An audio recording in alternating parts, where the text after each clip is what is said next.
Chaque œuvre d'art est le reflet de son auteur, l'expression de son talent créatif et de son imagination. Mais cela n'est-il vrai que des œuvres d'art faites par l'homme, ou peut-on aussi le dire de la nature? Nous sommes entourés de couleurs spectaculaires. Où que nous regardions, des nuances et des teintes variées s'offrent à nos yeux. Certaines présentent des différences subtiles, d'autres des contrastes frappants. À elles toutes, elles dirigent notre attention sur la beauté saisissante de la création qui nous entoure. Mais d'où viennent les couleurs?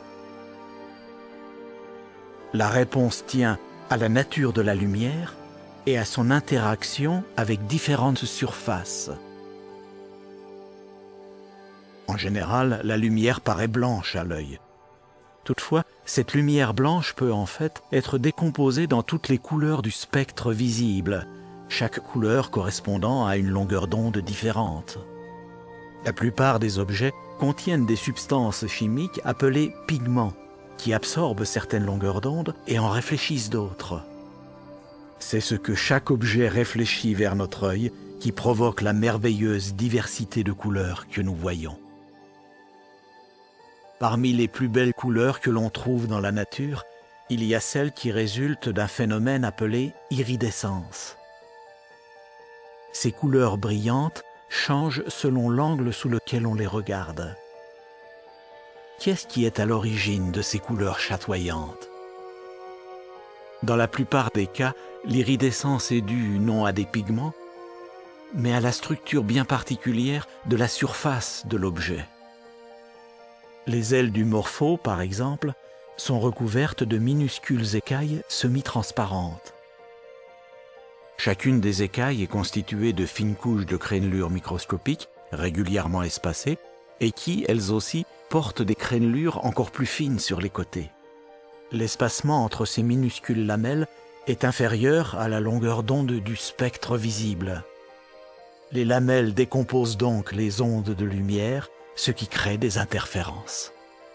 En conséquence, certaines couleurs s'affaiblissent, tandis que d'autres se renforcent. Les ondes lumineuses renforcées sont diffusées vers notre œil en un bleu brillant. Assurément, ces magnifiques œuvres d'art sont le fruit d'une conception ingénieuse et complexe. Ces couleurs spectaculaires ne se trouvent pas uniquement dans les objets qui nous entourent. Elles sont aussi au-dessus de nous.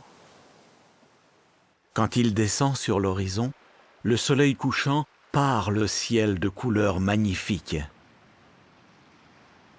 Qu'est-ce qui est à l'origine de ce chef-d'œuvre? En entrant dans l'atmosphère, la lumière du soleil frappe des molécules d'air et des particules de poussière qui dispersent les ondes lumineuses. Cependant, le degré de dispersion de ces ondes dépend de leur longueur. Les ondes bleues, qui sont courtes, s'éparpillent largement dans l'atmosphère. C'est pourquoi le ciel paraît bleu lorsque par temps clair, le soleil est haut sur l'horizon. Mais quand le soleil est bas, la lumière doit traverser une plus grande étendue d'atmosphère avant d'atteindre notre œil. Comme elles sont courtes, les ondes bleues se dispersent avant d'arriver jusqu'à nous. En revanche, les ondes rouges et orangées, qui sont longues, traversent l'atmosphère et donnent au ciel ces lueurs dorées et cramoisies du couchant. Quelle magnifique palette de couleurs Jéhovah a utilisée pour peindre notre demeure. Quand nous prenons le temps d'en observer la beauté, nous nous sentons plus proches de Jéhovah Dieu, le plus grand des artistes. En effet, de même que toute œuvre d'art est le reflet de son auteur, de même les superbes couleurs que Jéhovah a données à chacune de ses créations nous rappellent quotidiennement combien il nous aime. Sans conteste, toute chose, il l'a faite belle en son temps.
l'eau.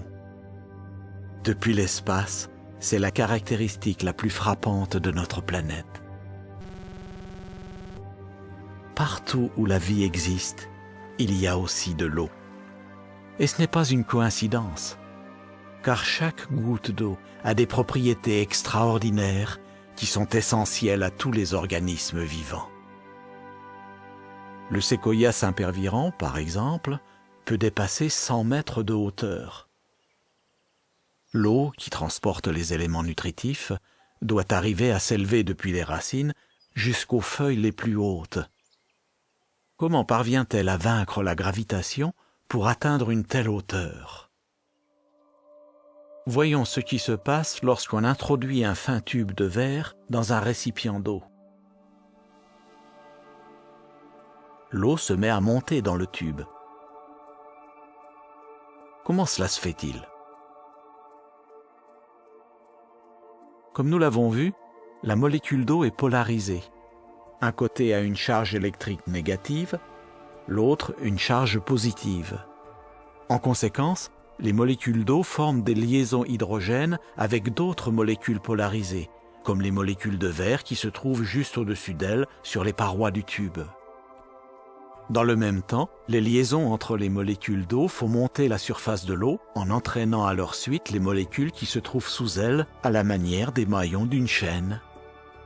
Ce sont les mêmes forces, l'adhésion et la cohésion, qui sont à l'œuvre dans les arbres. L'eau s'élève dans le tronc de l'arbre par des canalisations, de fins capillaires. De plus, l'eau qui s'évapore par les feuilles crée un effet de succion qui se répercute tout au long de la chaîne de molécules d'eau jusqu'aux racines.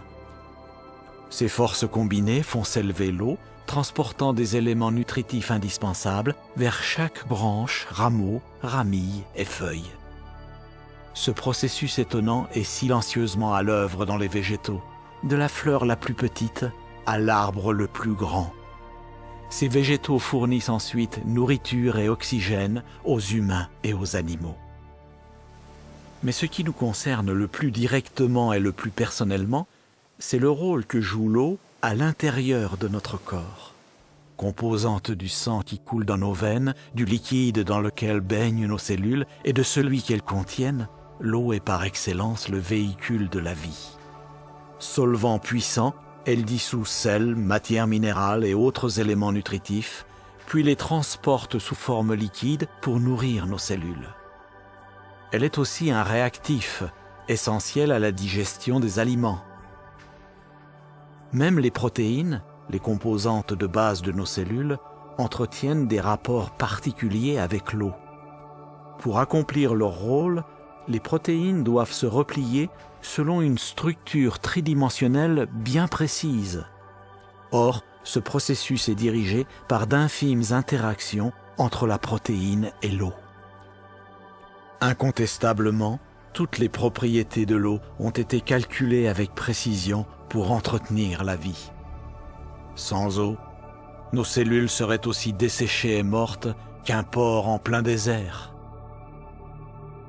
Au lieu de cela, l'eau remplit nos cellules d'énergie, ce qui nous permet d'être vivants, en bonne santé et actifs. L'eau est assurément une création extraordinaire. Elle joue un rôle incomparable dans le maintien en vie de tous les organismes vivants sur notre belle planète.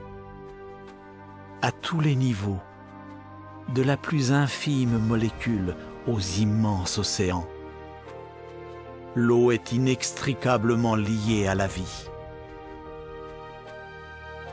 Chaque jour, elle témoigne avec puissance de la sagesse de notre Créateur Jéhovah Dieu, celui qui a fait le ciel et la terre et la mer et les sources d'eau.